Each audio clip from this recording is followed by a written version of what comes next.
This episode of the House of Mystery is brought to you by Legacy Food Storage. The best way to protect your family is by being prepared.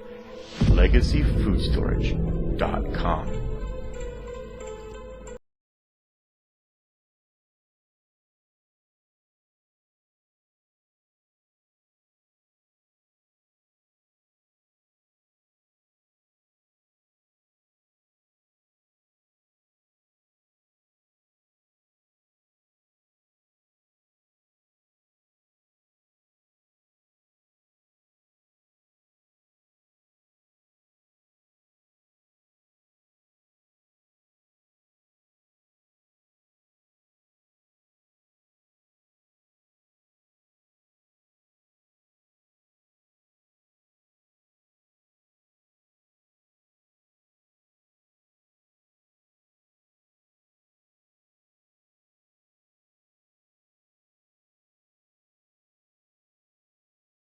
All 189 people on board were killed.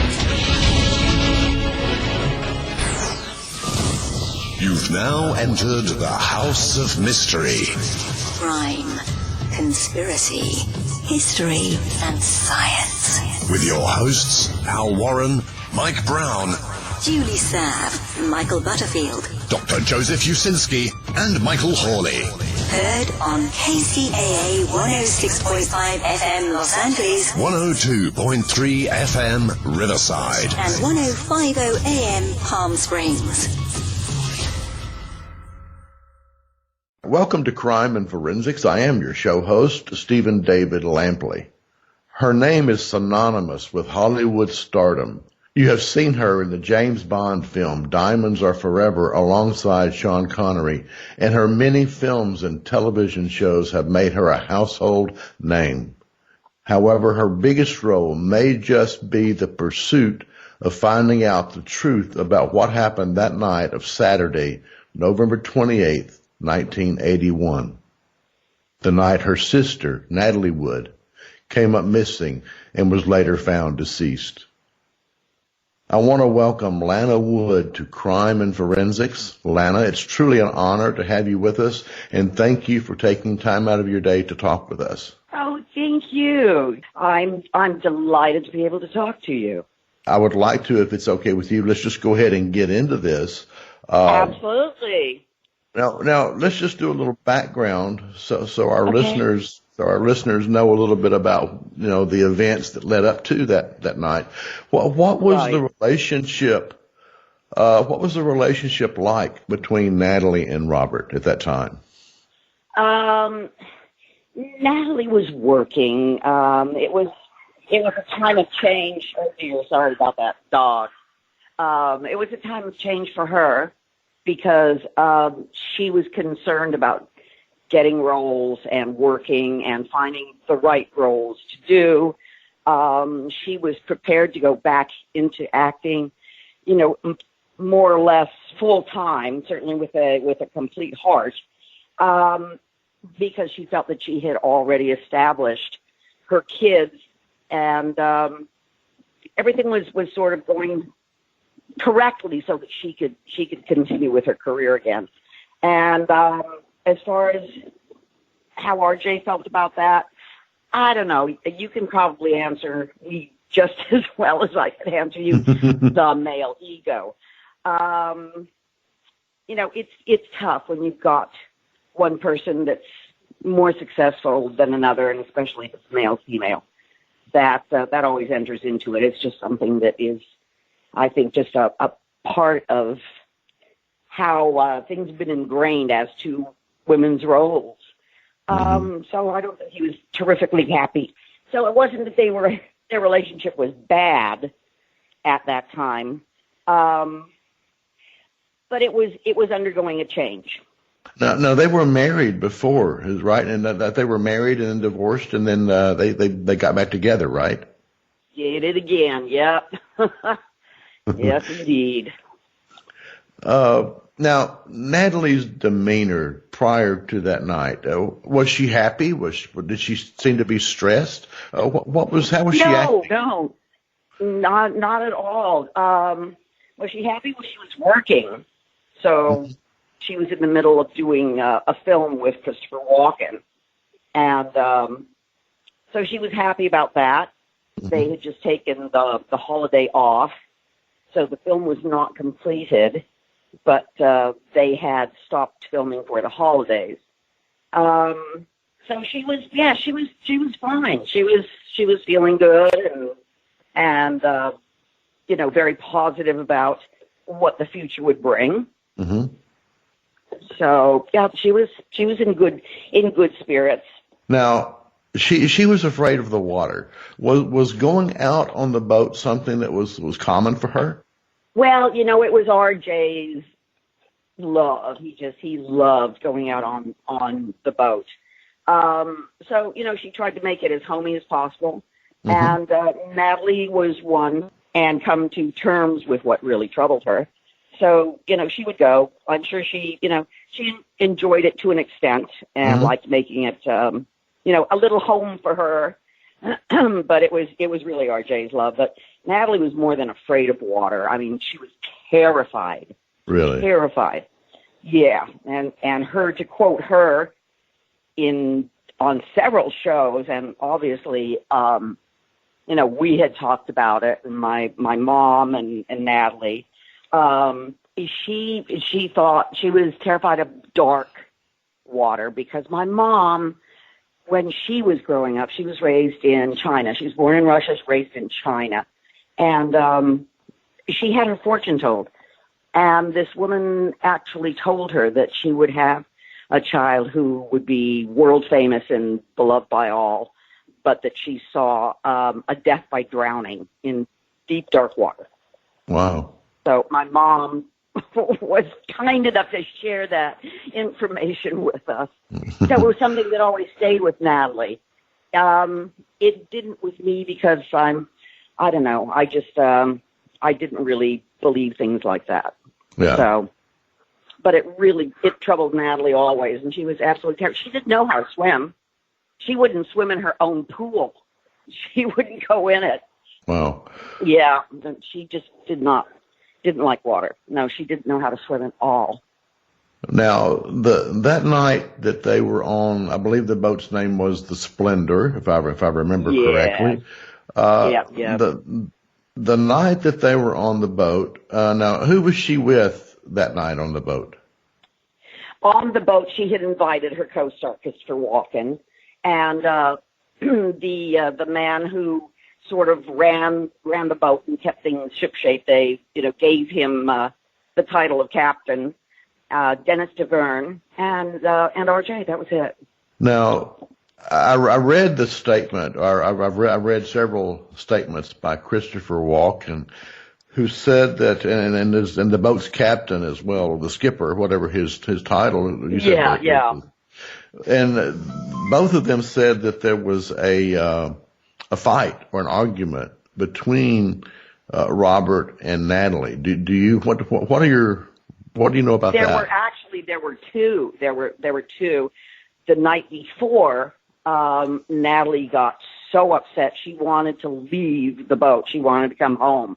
Mm-hmm. And what she did is she asked Dennis to stay with her in a motel on the island. She didn't even spend the night on the boat. She didn't want to be there. Mm-hmm. And she wanted to come home. And then lo and behold, in the morning, she changed her mind and said, I'm going to, go see if I can't make these things better. So she didn't leave. She went back, and that was the night that, a big fight ensued. Evidently started when they were out to dinner on the island, and carried it over to the boat. Excuse me. It was not a happy evening. Okay, that's sort of what I picked up on the parts that I read. RJ had become so furious that he became violent and picked up a wine bottle and literally dramatically broke a wine bottle and, was threatening with the wine bottle. So it was bad stuff going on, very, very bad stuff. Christopher at that time said, he was not going to get in the middle of any of this, and he left. He went to his bunk, his room, and went to bed. And Natalie said she'd had enough, and she stormed off to their cabin and got ready for bed.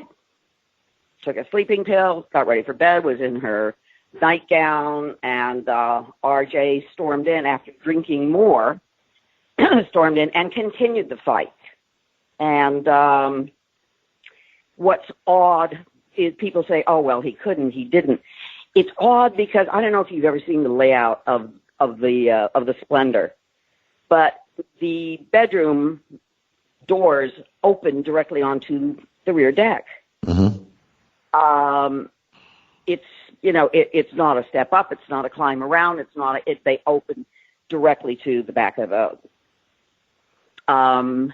According to Dennis, which I certainly believe, particularly now that they have a new coroner with better methods and with a little bit more thorough in going over things, that two people were fighting violently first in the room to the point where Dennis went to the door and knocked on it and said, RJ, what's going on? Can I do anything? And RJ basically told him, to mind his own business and shut the door. But he said that he appeared very disheveled, very, angry and just not in control at all. Mm-hmm. So then the fight was carried out onto the back of the boat. And at this point, Dennis started to walk around to go to the back of the boat because he heard them continue to fight. He turned up the music because RJ was very concerned about anybody hearing anything. As was Dennis, it was a privacy. And so Dennis turned up the music, walked to the back of the boat, and only saw RJ standing there and said, "Where's Natalie?" And RJ answered him, "She's gone." And Dennis said, "What do you mean she's gone?" "What, she's gone overboard. Let's turn on the lights." And RJ would not let him turn on the lights or call the Coast Guard or anything. They continued drinking. So now you've got, it doesn't make sense. It doesn't make sense. There are two people on the back of the boat and suddenly there's just one. And then RJ said some very stupid and cruel things that couldn't be farther from the truth of who Natalie is, which angers me equally. He said, she probably went off to a party because she was that kind of woman. What? In a nightgown with wool socks and her face scrubbed clean? No, I don't think so. Natalie never went to the mailbox unless she was fully dressed. No. Seriously, obviously she didn't go pick up her own mail, but you know what I'm saying. She never went anywhere. Natalie was, a star. Mm-hmm. And she just, she was always concerned about how people would perceive her, how she looked, and what she needed to do, and was very, very fan conscious and conscious of her reputation. So it makes no sense to me that there were two people standing on the back of a boat and suddenly one's gone. Well, so explain that. It sounds like he was, from what you're saying, Lana, it sounds like he was pretty calm about it all. I don't know. I don't know, but he certainly didn't seem concerned. Yeah. Let's put it that way. He wasn't concerned at all. He said, no, don't do that. Don't let anybody else know. No, don't call. Exactly. Don't turn on the lights. Nothing, Well, now, did he normally have, did Robert, does he normally have a temper? Is that something that was common or was it rare? That I wouldn't know because that's what goes on behind closed doors. Right. That I don't know. Okay. I really can't answer that honestly, so I won't even try to.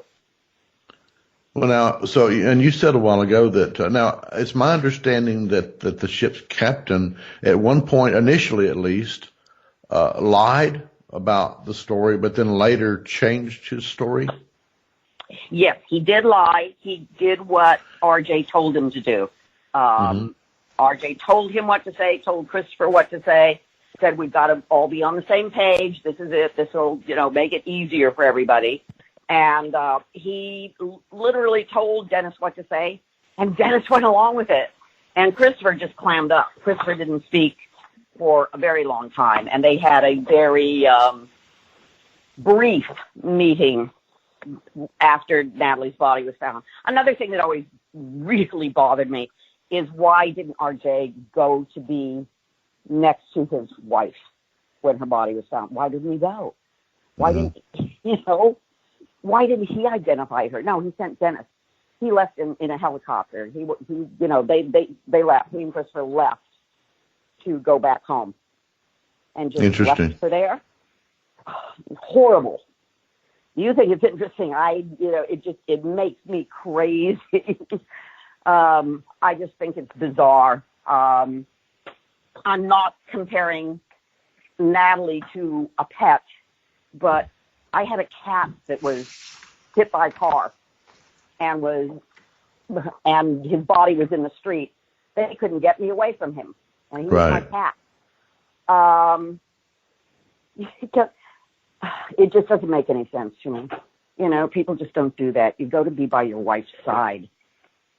Yeah, it's almost like a distancing effort there, it seems to me. Immediately, yeah. Now, I know that they've changed. We have a new coroner, a new medical examiner in the case, and there was a new 10-page addendum to that autopsy, and it indicates that there are some changes based on the new coroner and some new information. Yes. Can you tell us what that is? Well, they said that the bruising all over her body was that of someone who's being abused, not of someone bumping up against a rubber dinghy. It just didn't follow. She also had a bruise mark in the center of her throat. She had too many bruises. I mean, it was something ridiculous. It was all over. Indicative of a fight. Natalie was tiny. She was teeny tiny. She was 5'2", and weighed 105 pounds. And it was it's obvious. Also, the coroner also said that she had a full bladder, and that what they found, the seawater that was found in her lungs, was actually sea foam and a small amount of water, but that she was quite possibly either unconscious or she was dead when she went into the water. Interesting. And then you had Noguchi, who went back and said, yes, he knows he didn't do, shades of gray. He just did black or white, and it was big celebrities involved, and he did a very, quick autopsy, minimal amount of anything.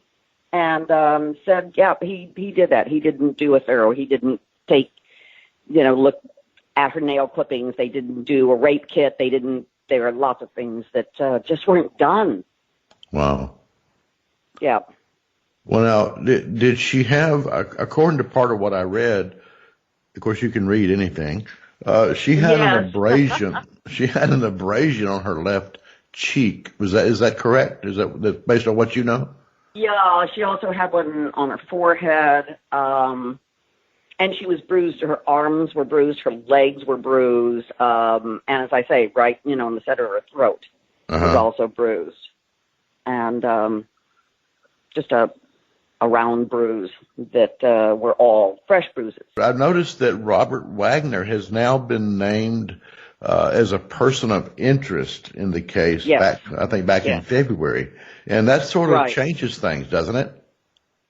Yes, it does. It changes a great many things. And Lieutenant Karina from the Sheriff's Department has held conferences and asked if there's anybody who saw anything at all, not anything, particularly, I saw her being hit or anything, any little piece of anything that they saw. Them walking out of the restaurant, them, whatever, to please come forward. That they have 2 new witnesses that are unwilling witnesses. They didn't come forward then, and they didn't come forward this time, but were actually trapped into making statements, and they told the truth. And he wants anything and everything that anybody could have possibly seen, even if it seems irrelevant to that person. It may not be. Well, that's true. And I spent 21 years myself as a police officer and undercover SVU detective for a period of time. And many, many times, Lana, you're correct. Many, many times the smallest piece of information that seems insignificant to the public can break a case flat wide open. Absolutely. And I'm going to say this at the end of the show, and I'm going to say it now because we're here talking about it. Right. We're broadcast in Los Angeles, and any of our listeners or anywhere, if you have any information, if you saw anything, please notify law enforcement and let them know. You may have the tiniest tidbit of information that can solve this case. So please step forward. Please do. I also understand that they've changed the cause of death on that autopsy to, I believe it's drowning and other undetermined factors. Now, that's interesting. That's correct. Yes. Well, because it wasn't simply drowning. As I said, the new coroner, and I apologize, I cannot pronounce his name to save my life, said that she was either unconscious or was already dead when she hit the water. That things just don't add up. So, and the bruising, it was, it was too haphazard everywhere, too many, and not consistent with, as I said, bumping up against a rubber dinghy. Sure. It's just, the whole story just never made sense to me. But it's so ugly. Natalie was my lifeline. It was the two of us. It's something that will never be made right for me. And her life was taken from her. Right. And she was lied about. And it makes me crazy. It really is just so amazingly upsetting. I've been begging every time I get a chance to do an interview or someone asks me for my opinion. I've been begging RJ to just talk to the police. He's never spoken to them again, other than that night. He has refused to speak with them. They even, the two detectives from homicide that were on the case, that still are, went to Colorado to his home there, and they were not allowed in. They gave them trouble even going into that area, and he's refused to speak to them. Every time they've tried, he has refused. Wow. And then his attorney comes out and says, Robert Wagner has always been cooperative with the police. No, he has not. He spoke with them then on the day that it all came out, but he has not spoken to them since.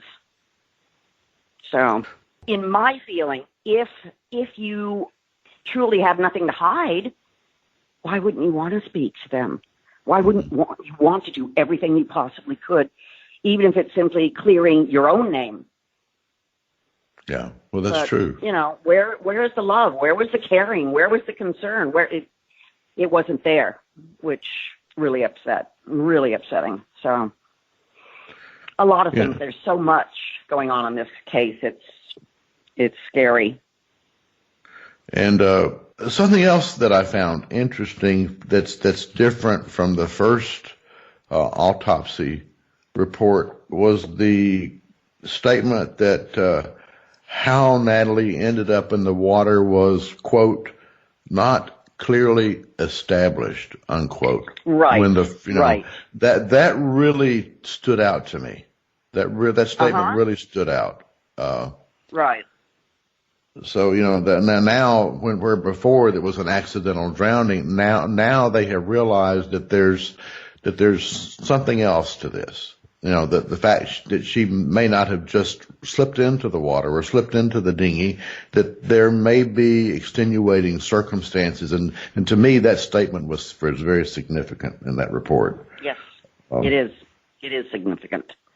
Absolutely. Well, we have better methods now. We have more technology now. We have, people that are doing their job and not simply saying, okay, yes, right, okay, that's good, cross it off the books, on to the next, as Noguchi did. Yeah, it's just, there's so much to say. I don't even know where to start.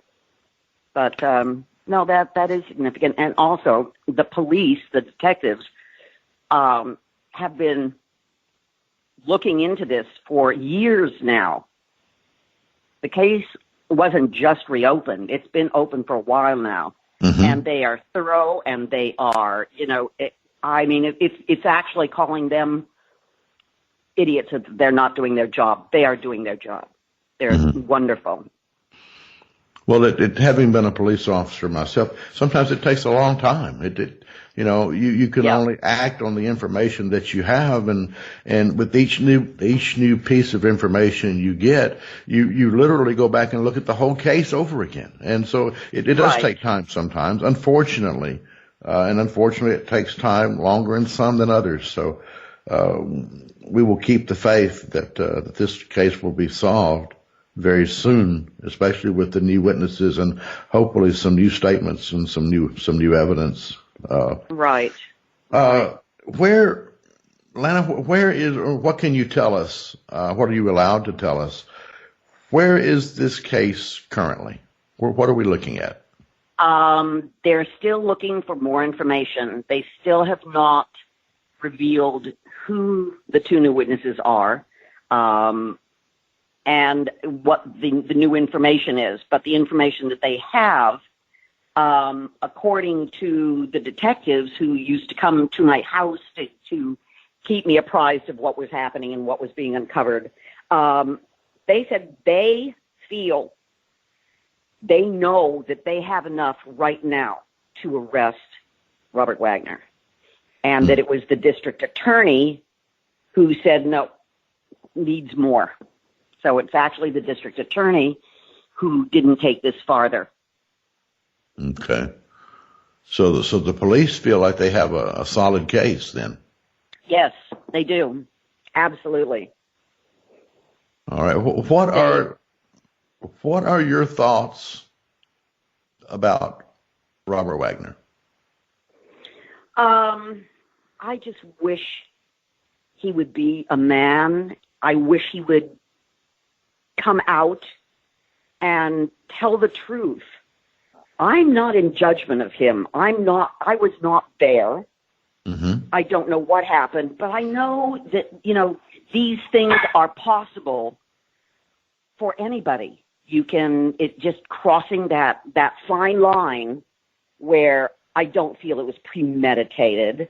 I don't think it was planned, and all that nonsense that, comes out is, I don't know what, it's just ludicrous. But the facts is all I've ever dealt with, and I can't believe that he wouldn't want to tell the truth. And to blame, what he does is he blames Dennis, Davern, anybody he possibly can. I've come under fire. I haven't done anything. I'm not dealing, nor have I ever, just so that you know, I'm not dealing with supposition. I know my sister better than I know myself, because I could view her in a different way than I view myself. Sure. She would not do any of the things that he first claimed she did. I don't know. It's possible for, as I say, anybody at any time to just cross that line, and something like this happens. As I say, I'm not judging him. I want truth and honesty, and he needs to stop making other people the fall guy. You know, I'm just saying this for money. Are you paying me a great deal of money to talk to you? I don't think so. I mean, it just, you know, it's I don't know. They've waged war. I feel for her children. I really do. And there again, as I started to get into earlier, it's so ugly to accept that this is what happened, that you don't want to. I had my head in the sand for years. It was always niggling at me, but I never said anything. I never proceeded with anything. I just, you know, knew that Natalie wouldn't behave in the manner that he said, and you know, that he was extremely jealous. He was accusing Christopher Walken of having an affair with her. I just wish he would tell the truth. I really do. You know, and then what happens after that is, you know, not up to me or anybody else. And I'm sorry that, you know, this will hurt her kids even more. But I think losing their mother was probably the worst pain. Sure. You know, I think nothing of RJ, to tell you the truth. I don't feel an anger. I don't feel any love, but I never have. So, you know, he was not my pal. I was in their house. I was with Natalie to be with Natalie because the two of us had planned, because the two of us were doing something or going somewhere or whatever it was.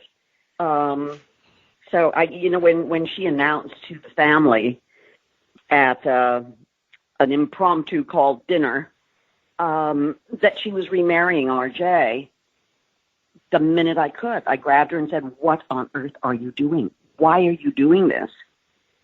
And she said, "Because sometimes it's better to be with the devil you know than the devil you don't." And I said, wow, I don't accept that. I would have accepted, I love him still, I always have, anything. But sometimes it's better to be with the devil you know. Wow. That to me is not a reason that I would accept. I just would not accept it. You know. Anyway, that was the second time around. Obviously, the first time around I was a kid. And had no feelings. It's odd, though, in looking back, which I've had to do, is their first marriage when Natalie was, you know, barely over 18, and I was a little kid. I was sobbing so loudly during the ceremony that Natalie came over and put her arms around me and said, "What is wrong?" And I said, "I've just lost you." And I did. Yeah. It's odd, those things, you know, those things that can happen. Sure. But, well, you know, and you hit on that just a second ago, and I want to sort of expound on that a little bit. Things in life happen. You know, we don't intend for them to happen.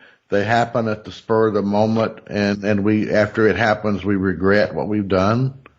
You know, sure. And I sort of, maybe, of course, I'm far removed from this case, a lot farther than you are, because you were Natalie's sister and very close to everybody. But as you said a while ago, I can't help but maybe think that maybe the tempers flared and they flared too much, perhaps. Right. And maybe something happened that shouldn't, you know. Dennis was a witness to their fight. He said it sounded like furniture was being broken in the room. There was it was bad. That's why he went to their door and said, you know, knocked on the door and said, "What's going on?" And it was obvious that the loud voices, which were heard by other people as well, on the back of the boat, there was a fight going on, bad one. So, you know, you can't discount that. Yeah, but as you were saying, I'm sorry I interrupted you. Go ahead. No, I was just saying, you know, if indeed it was, as we call it, in the heat of passion and tempers were flaring, you know, people make mistakes. People make grave mistakes sometimes. Yes. And that's life. But if that's the case, it's just a simple matter of saying, hey, okay, that's what happened.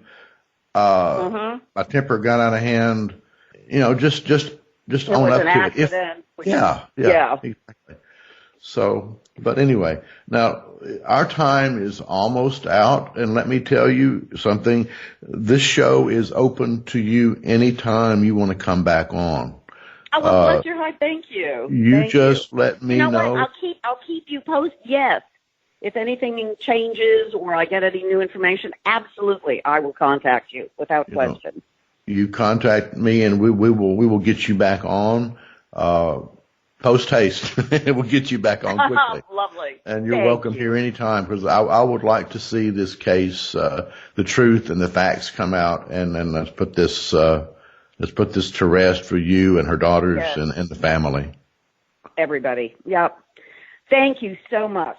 Thank you, Lana. It's a pleasure to have you on, and you have a great day, and you're welcome back anytime. Thank you. All right. I want to take just a moment as we ended our interview with Lana, and again reiterate to those of you who are listening to Crime and Forensics that sometimes just the smallest piece of information literally can break a case wide open and help solve it. A lot of people say, well, this is just tiny information, and what I know really doesn't amount to anything. Please, please, please, let law enforcement decide if what you know is important. Maybe it's not, but maybe it's the very little tidbit that they need to connect the dots to close this case.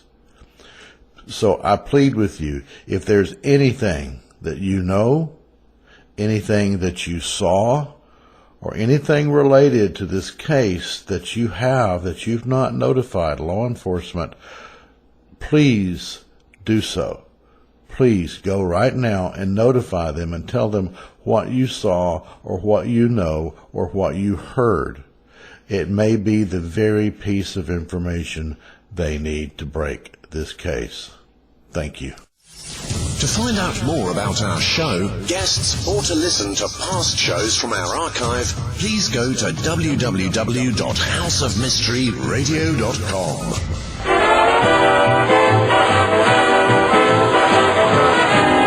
The mission has been completed. The end. By George, he's got it. It is the end. I'll see you. If you're lying to me, I'll be back. This has been a production of Something Weird Media.